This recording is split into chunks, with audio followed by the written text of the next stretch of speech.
This episode of the Justin Robert Young podcast is brought to you by patreon.com/JuRY. Yes, it is where you can support this very program. Just head on over there and you toss us some money. We got not only this show, but Politics, my political show. It's really fun, and it's a great way to support independent content creation. Head on over, patreon.com/JuRY. And The Contender, the game of presidential debate. Support The Contender as we make our way to Iowa for the caucus by buying what so many people are calling the game of 2016. Yeah, it's only been 3 days. We already won. TheContender.us is where you can buy not only our 500 card base deck, but also some real fun stuff like buttons and add-on packs. Head on over there now. Justin Robert Young's TheContender.us. It's just TheContender.us. I accidentally screwed up and said my own name in the middle of it. Please ignore that part. Let's go ahead and begin the show.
Hi, how are you doing? My name is Justin. I have a show, and we're gonna be a part of it together. It's a big unit. We are all together here on a Sunday night, recording live on DiamondClub.tv as we always do. I'm not gonna lie to you guys. You are not getting A-game Jerbs.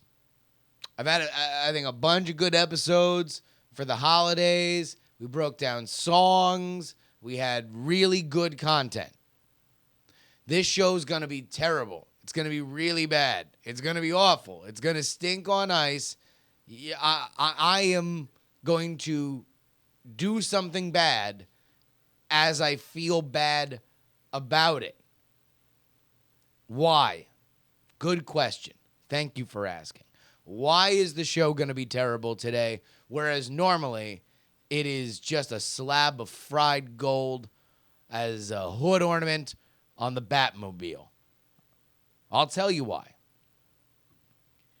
I've been pummeled, friends. Pummeled. I think there's a lot of you out there that agree with me right now. If you agree with me based on what I'm about to say, then in this chat room and on Twitter at Justin R. Young, I want you to send just the phrase, Justin, preach it. This holiday season is a death march. It's just one thing after another. You got to wonder, can we spread this thing out at some point? You know, why does it got to be Christmas and then New Year's and everybody's on vacation and then New Year's fell on a Thursday this year? That means Friday, Saturday, Sunday, yet another long weekend.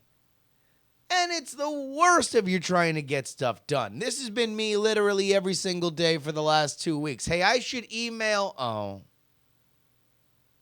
Hey, I should work on. Oh. Hey, I need to go and visit. Oh, nothing's open. Nobody's working. And meanwhile, all we have are just excuses and opportunities to visit the ones we love. This mic just quit on me. This mic is so tired of the holidays, it literally just fell down into my lap.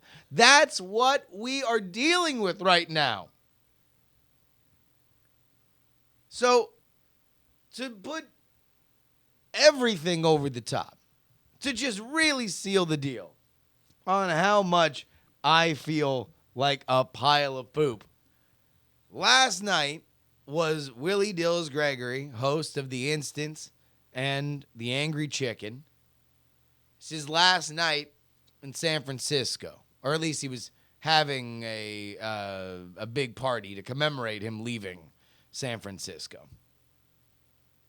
So I went out with a bunch of his friends. He used to be in a band. He's got a bunch of punk bandmate friends, and like everyone's drinking and sharing stories on the road, and man, it's just an absolute mess. So I got way too drunk last night. I didn't really get a whole ton of sleep. Our apartment is just a war zone.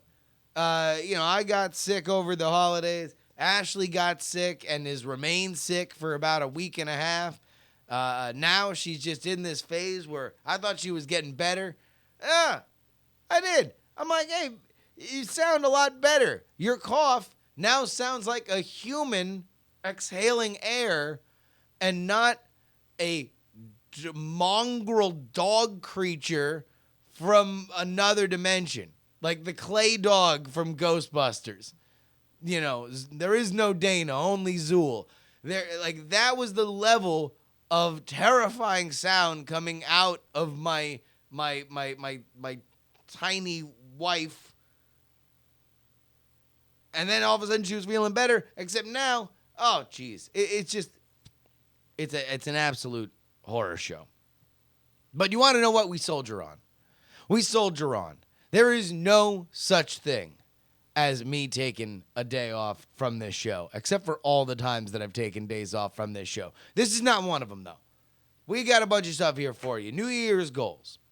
We're going to talk about those.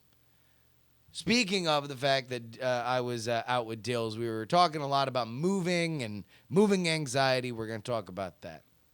And I'm going to ask and answer the following question. Is the press racist for not calling the militia folks in Oregon terrorists?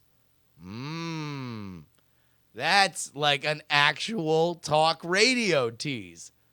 And I'll tell you about it right after this. Sleep train mattresses have a real hell of a boop bop boop bop. But before we start, let's go ahead and get into these New Year's goals, man. Brian Brushwood, my co-host on Night Attack, and somebody that I dearly love like a brother, he gets apoplectic whenever anybody talks about New Year's resolutions. It's like bullshit. That's not good. That's not the way you should roll. Because you never resolve to do things. You never say like, oh, I'm going to resolve to get lunch. I'm going to resolve to finish my homework. I'm going to resolve to get a raise. No. These are treated like fake goals if you call them fake goals, which are what resolutions are. What you should be doing is calling these goals what they are. Goals. New Year's goals. Hard metric goals. Things that you can say at the end of the year either you did or you did not. Now, a lot of the same shit that people put on these resolutions can be a goal. I'm going to lose 15 pounds. I'm going to make $10,000 more than I did the previous year. Stuff like that.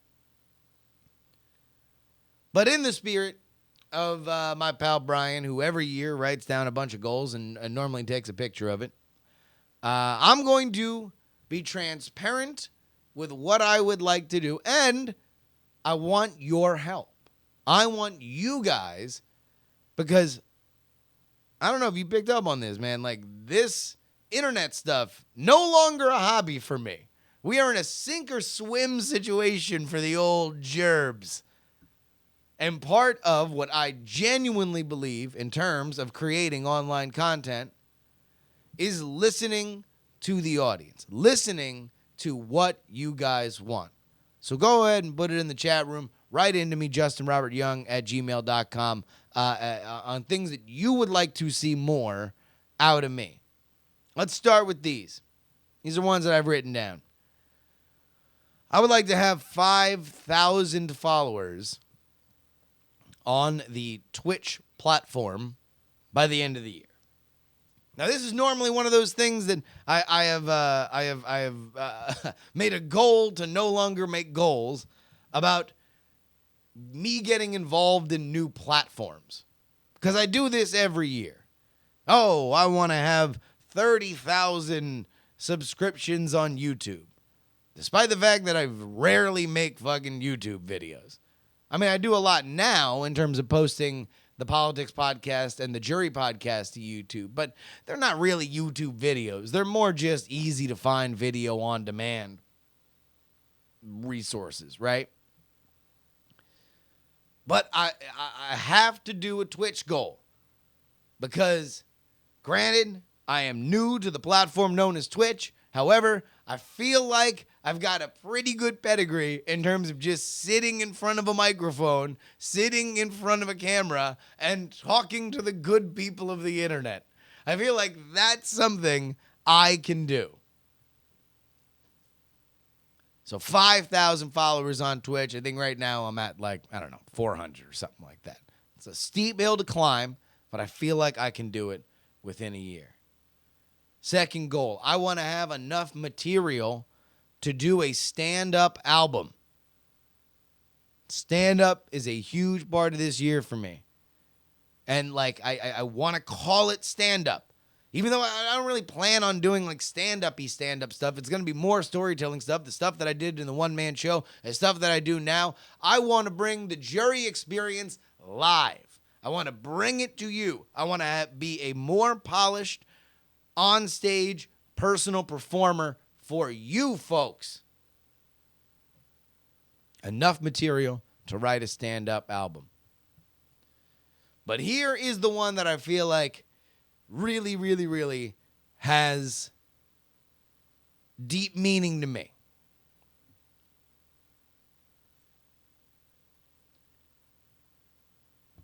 I want this podcast to be on a top 10 list. I don't know what top 10 list, hopefully of good podcasts, but it's about time that this show got a little recognition, got a little attention, because I think everybody listening to me believes that this is a special, fun show. I feel that connection with you guys. I know you guys feel it too. Your hand reaching out to my hand, daddy. And that's why, I've been asking you guys, go ahead and rate and review, subscribe to the show wherever you find it. Go ahead and make sure that you thumb it up on YouTube, that you give us a review on iTunes, because I think that this is a year that, now that I can finally put the attention into this program, that we can do amazing things. And I feel like the easiest way to quantify that is to say at the end of the year, we get recognized on a top 10 list of some kind. Now, this is also a cheater goal, because I could just invent a top 10 list and put us 1 through 10. But I want us to have that recognition. I want us to bring this to a wider audience and not pander, but rather to have such a loud party that all the neighbors come knocking on the door asking what the hot hell is up. We've got so much more coming up right after this.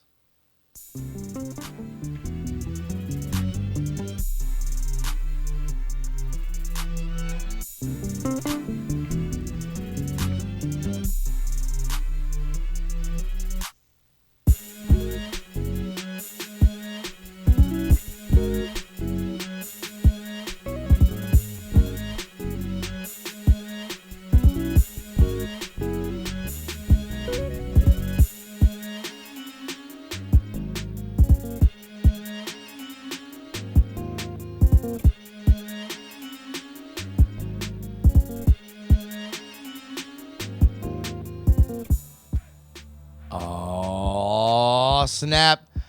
Ransonberry says, can you please set a goal to do more kid-friendly shows? I've actually been thinking about that a lot lately. Not necessarily in doing a more kid-friendly show or making anything that I do more kid-friendly. But one of the really rad things about the Contender so far, as people have been so good. Anybody who's listening who sent a picture or a video of you and your family and your friends playing the Contender to @ContenderGame or Facebook.com/TheContenderGame. If you did that, man, thank you so much. We have gotten just so much feedback, but a lot of it is families. A lot of it is, people playing with their kids and everything. And it feels really, really good to do something that, can kind of be bigger than my crazy potty mouth. Because I curse a lot, and I curse a lot in my daily life. It's just something that I've done since I was a teenager. I think probably subconsciously I still do it, because I want people to understand me on my own terms, or I kind of feel like that is like I've chosen to live a life by and large outside of confines that would frown on me using curse words, and I feel like that's like kind of what I like. I don't know. I feel like I need to prove that I have this kind of freedom. Because even when I was like, the most straight-laced job I ever had was journalism. And like, people curse like sailors in a newsroom. It's awesome. It's great. You make awful jokes. It's so good. But like politics, that's an example, right? We do this political show. There ain't no reason why I got to use the F word in that. Like, it really only hurts the product. So that is something that we're thinking of, and a lot of it is just coming from watching so many families, so many kids play in the Contender, and me feeling maybe I'm just getting soft in my old age, man. Maybe I'm gonna be 33, and that's something that I really really, I guess I've thought a little bit more about. Wow, you want to know what? I just had this realization. I'm gonna be 33. I remember when me and my little brother were growing up with my mom in Florida. I asked her how old she was. She said 33, and I thought that was really interesting, because all the channel in South Florida that had all the good cartoons was the syndication channel 33. We had a knob. Fuck, am I old? Guys, I am so old. I am evaporating into dirt as we speak. I'm just a strong breeze will shatter my skeleton. I'll come at you as if I was Donovan in the last few minutes of The Last Crusade. I've chose poorly. That's how fast I'm aging. Let's go ahead and talk about moving. This is something that I was thinking a lot about last night, because Willie Dills Gregory, as I mentioned, is leaving San Francisco and moving to Austin. He has never lived anywhere but San Francisco his entire life. This is going to be a new thing for him, and as you might imagine, he's a little nervous about it. Now he's going through it with a brave face. He's going to have a great time. Austin's an amazing city.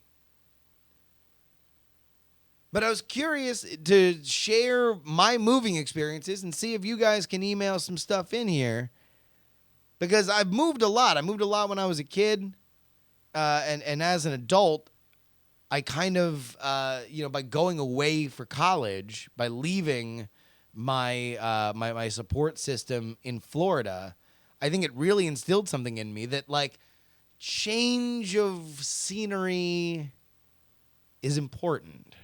We are all just fish in the gigantic aquarium of life, and every once in a while, you just got to change that water. I think the scariest move I ever made was when I left Syracuse and moved to New York City. Now, although the fact that Syracuse was easily the farthest that I had ever moved, and the first time that I had moved out of my parents' house, and I knew nobody in the city of Syracuse, that's a little bit different because college is kind of a shared trauma, right? Everybody's the hot hell out of the house. Everybody's facing a lot of these am I an adult or am I a kid kind of conundrums, and there is a camaraderie. There is a joining in the fact that everybody is dealing with this at the exact same time. But when you go from college to another city, like it was like college ends, pack up my shit, I got to get the hell out of here. Like I can understand why a lot of people go to grad school because it's a rough thing. Like all of a sudden, you are at the top of that water flume, right? And you have to go down that crazy slide, or you have to make the real embarrassing walk back down the where everybody is waiting in the line. Like this isn't a big thing. So I moved from Syracuse to New York. Now New York is a weird place. It's obviously gigantic. And when you first move there, you do, if you ain't never lived there, if you ain't never grew up there or nothing, like there is a little bit of a magic to the city. You have all these Gothic arching buildings, the architecture's there, the history's there. There's always something going on. But at the same time, in a city of 8 million people, it's also fairly isolating. Everybody's got their own connections. People have lived there for generations, for years. They've got family and friends and guilds and a million other different connective tissue for which you are an interloper. You are somebody that is just new to the scene. But that time of feeling isolated and away from everything that I had ever known in a new city where there were simultaneously more people around me than there ever had been and less people that have cared about me than there ever have been, it kind of really made me focus. It also was a very, very big, important lesson for me that, it ain't really all that big of a deal. Sometimes you got people around you that love you. Sometimes you don't. I've kind of come to learn that I've got people in my life that I love dearly, right? But if I'm around them a lot, I don't get as much stuff done. It's because I love hanging out with them. I love spending that time with them. I love just saying, you want to know what? It's worth it for me to sacrifice what I'm doing right now so I can be with you because they are a big, shining supernova light that I just want to warm my hands by. I want to warm my hands on their awesomeness. And that's counterproductive. That's limiting. That's inhibiting, ultimately, if you've got goals that you want to take care of, or at least it has for me. New York taught me that there is comfort. There is fuel in loneliness. Loneliness might be one of the raddest emotions you can ever feel. Loneliness is clarifying. Loneliness is creative. Loneliness is its own motivational tool. Which is what I think is really important about moving. Is that the longer you're in one place, the more you are led to believe that everything else is like that place. And every once in a while, if you can just shake it up a little bit and just kind of realize how much of your assumptions are correct and how many aren't, I think it makes everything seem a little sweeter. Both home and away. What you know and what you're just getting to know. I think it's all just that much better when you can compare and contrast it to something else. We talk about white terrorists coming up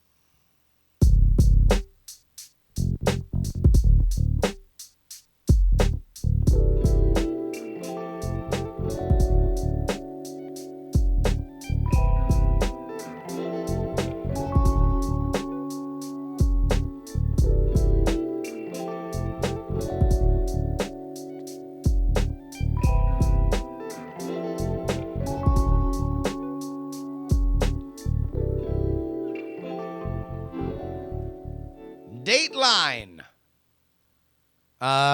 Oregon. Where's the Dateline here? This isn't the CNN story. Doesn't have a Dateline.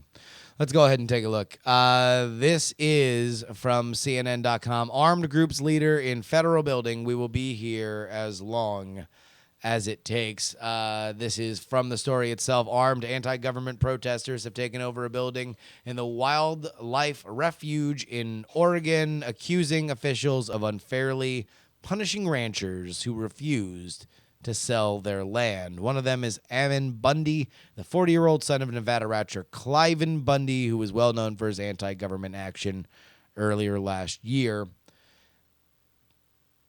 Yada, yada, yada, yada, yada. Okay, so Scott Johnson, my homie, Scott Johnson, he sent a tweet today.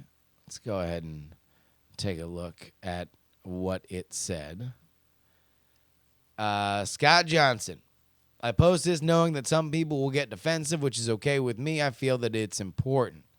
This is a Vox.com article that says media coverage of protests sure looks a lot different when the demonstrators are white. Okay.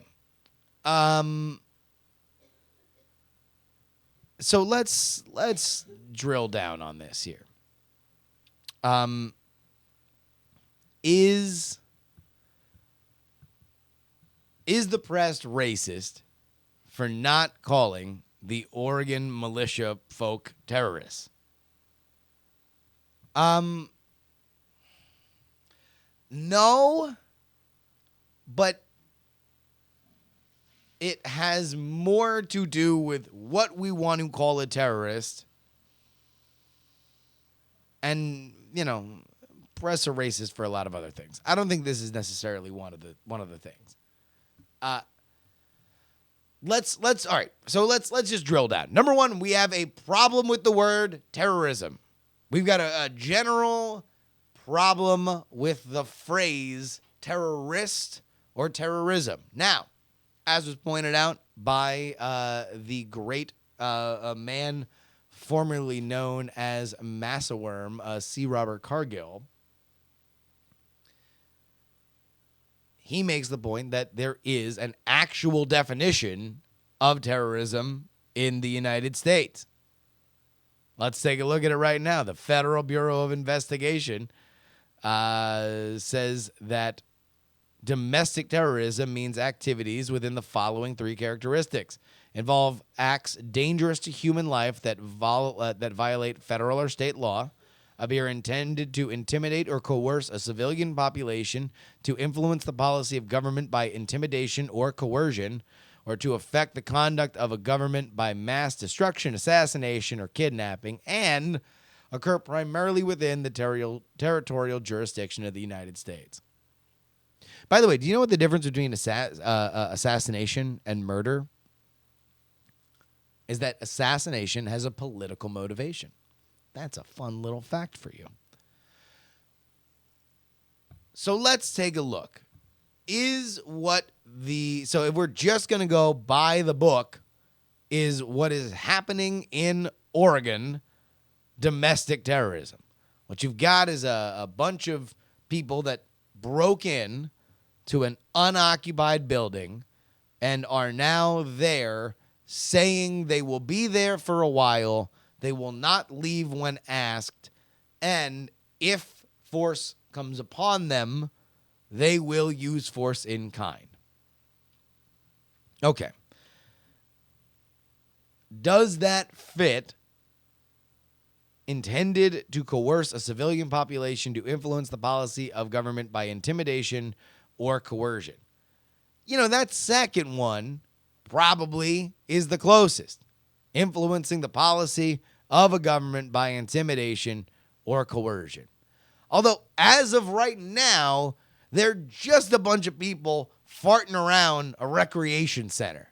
Which, by the way, this would be a great opportunity. I hope somebody brought a copy of The Contender, the number one party game of 2016. Man, I can't imagine if all of a sudden, this thing gets Waco'd and then like they're making their way into the facility and you've just got a bunch of contender cards laying around. Oh, imagine the publicity. It would just be ridiculous.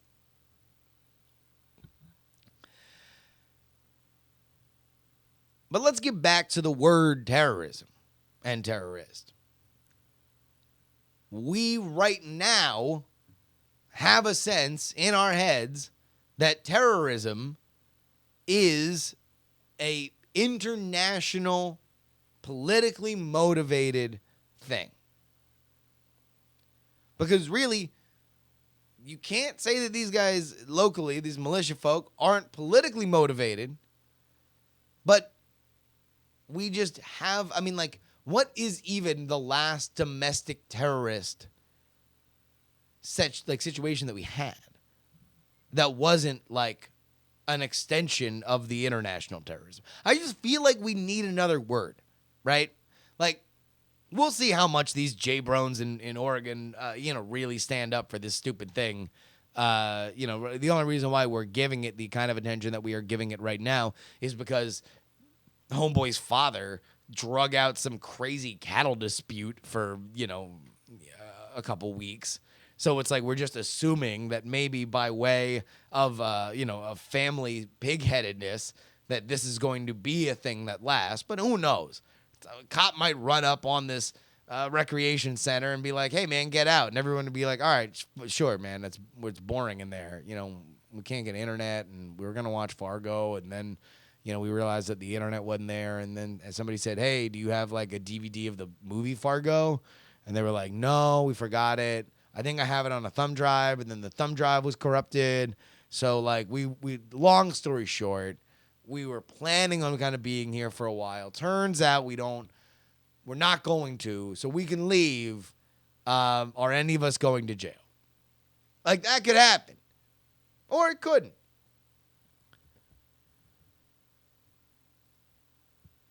But does that prove that the press is racist? People are pointing out the Oklahoma City bombing. That's good. It's politically motivated. I'm a little bit sensitive to this just because when I was in newspapers in Syracuse, the Daily Orange, the paper that I helped run, had a history of problematic racial incidents. They'd run cartoons that were racially offensive. They got protested for it, rightly. But it had kind of destroyed the relationship between the newspaper and the black community on campus, to the point where if there was literally anything that kind of came close to the line, we would just get hammered for it. And initially, as you might imagine, you feel a little Irish in you, right? To use a racial stereotype. You just feel like a little defensive. Like, what the hell, man? I'm not racist. People think I'm other, not white, and they yell at me for it. Like, I'm picking up what you're putting down. Like, I'm not saying I know your story, but I'm just saying that I'm sensitive to this kind of stuff. I find it offensive that you would lump me in as racist. And then the further I got into it, the more I understood, kind of the power dynamic between the press and the public. I kind of became a little bit more sympathetic. And it always kind of boiled down to this. Whenever something would happen, there'd be a lot of really good reasons why it happened. So let's say, for example, we had another, and this is not for example, this is just an example. We had another comic that came out while I was a part of the powers that be at the newspaper that was questionably racially offensive. Here is what it was.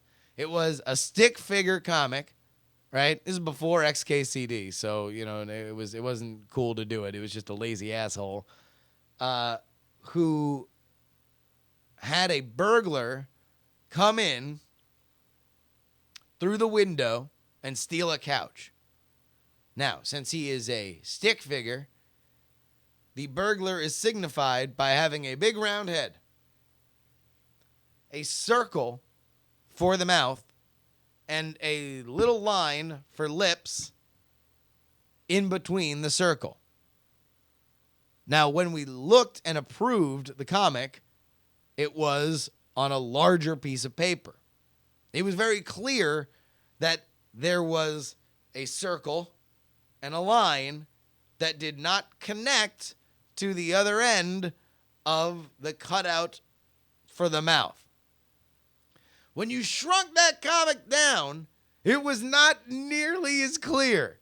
And in fact, it looked like the black ski mask was just black skin, and comparatively to the other stick figures that just had lines for their lips, there was a big circle, one line in the middle, which made it look like very puffy lips.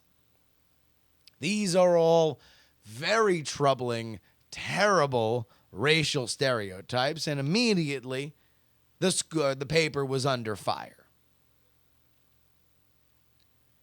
Now, again, I just led into this with a lot of good reasons why this was not our fault.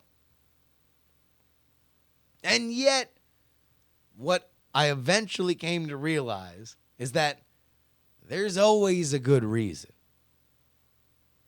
And frustrations build up because it's not the one incident. So everybody who's like, I don't know whether or not, this is proof that the press think that this dude's, the press are racist because they're not just saying terrorists terrorize Oregon, But I do understand the frustration. I get it. Because I can explain a bunch of stuff. And yet, at the end of the day, there's always a good reason. There's always an explanation. There's always something that we didn't take under consideration. And that's why things are the way they are, not racial bias. When we know for a fact that racism's a thing, for however we are progressing, and I think that we are making progress, it's still around. But yet nobody wants to call it in the wild. Nobody wants to say that was done because of racism. So is the press racist? Yeah, probably, statistically. You got to figure there's a couple racists all up in there. Are they racist for this? I'm not quite so sure. Your email's coming up.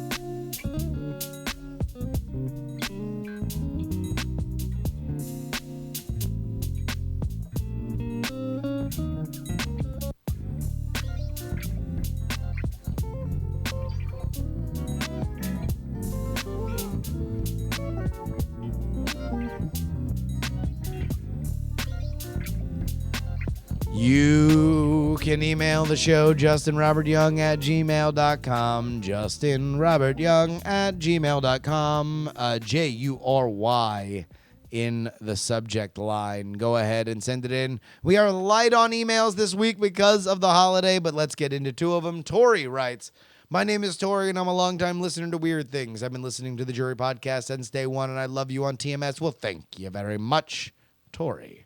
This March, my brother's having a destination wedding in Jamaica, and I have never been outside of North America. I'm from Canada, and I've only been to the U.S. a handful of times, but I digress. This wedding trip is a week long at Rio Ochos Rio, which is all-inclusive. I know you've been down to Jamaica recently, and I will definitely be taking your tips about asking for the good labeled booze to heart. But other than drinks, which is a close second to the wedding for all the family that is coming to this expedition, what other tips and tricks can you offer to a newbie on the island? Jack shit. That's one. I don't know, man. We were in Jamaica. We literally just hung around and floated in pools and drank and ate. Like, that was pretty much it. The only tip I have for you in Jamaica is enjoy it. We were actually in Ocho Rios. That was where we were.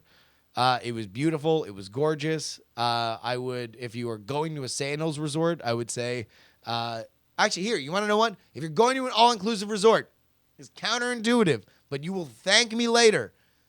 Go get sushi. Now you're thinking, Justin, that's ridiculous. Why would you want to get sushi in Jamaica? Here's why. And it's going to make perfect sense to you. What do you need to make good sushi? Before and after anything else, good, fresh fish. They're an island. Hey, I got an idea. You want to know what else is an island? Japan. That's what. So you got good, fresh fish. At that point, all you need is a good sushi chef. And there was one at Sandals. It's a great sushi chef. It's the best meal we had there. So, sushi in Jamaica, that's my recommendation. Also, tell them no ice. No ice in your drink, or don't fill it up with ice. That's the other way that you can get more booze in your butt. Paul writes in, I hope you're having a great holiday season. I just want to say for all the great times and more importantly, the inspiration, you've shown that allied with the proper skill, hustle, and taking the say yes to everything approach, you can open up avenues in one's life that were once the stuff of dreams. Thanks in part to your excellent example, I'm taking a similar plunge on Friday. I've left the best paying job I've ever had and likely will ever have, $70K tax-free, plus 6 weeks of paid vacation to make good on my threat to move to Tokyo, the second best sushi next to Jamaica. This is an email that he sent both to Brian and I. Paul has been somebody that we've kept in touch with for a while and was living in Jakarta. He continues, this might all end in tears, but I have to try. It's something that I've always wanted to do, and I'm not getting any younger. And as I am still unencumbered by a spouse or children, there's no time like the present. It's a chance to cross at least one item off my life's to-do list. And if I manage to stick around in Tokyo longer than my average of 2 years per stop, so much the better. No matter what happens, though, I will always be thankful, you two, for showing that carving out the life you want to live can be done by almost anybody, not just those who are exceedingly brilliant or privileged.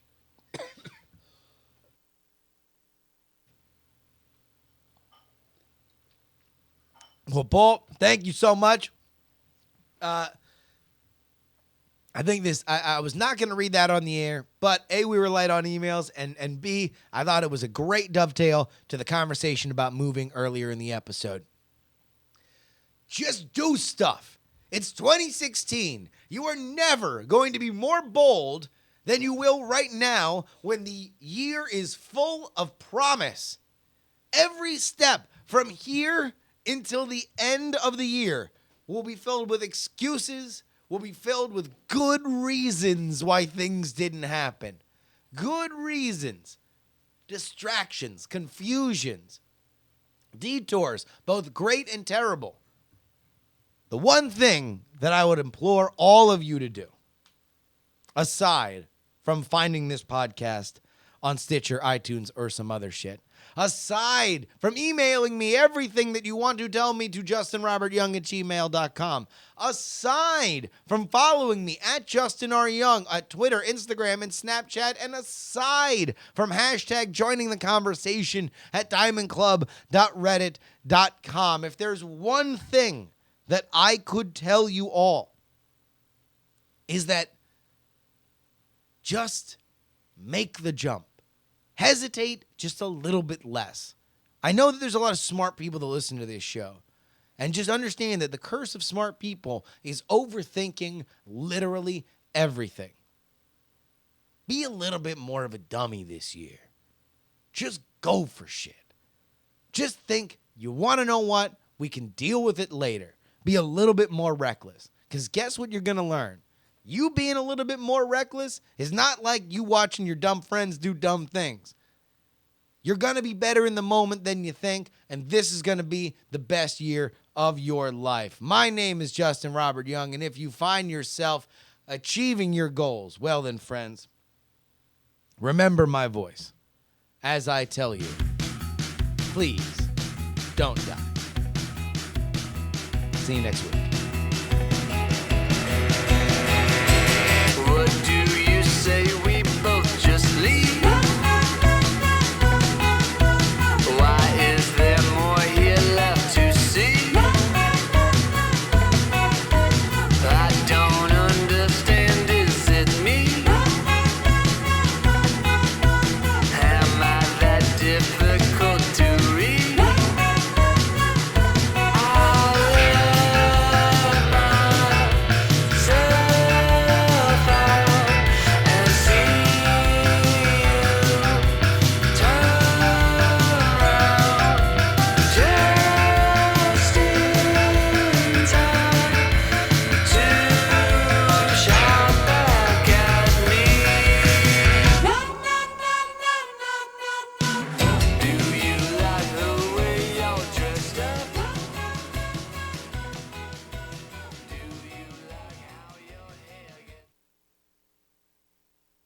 Diamond Club hopes you have enjoyed this program.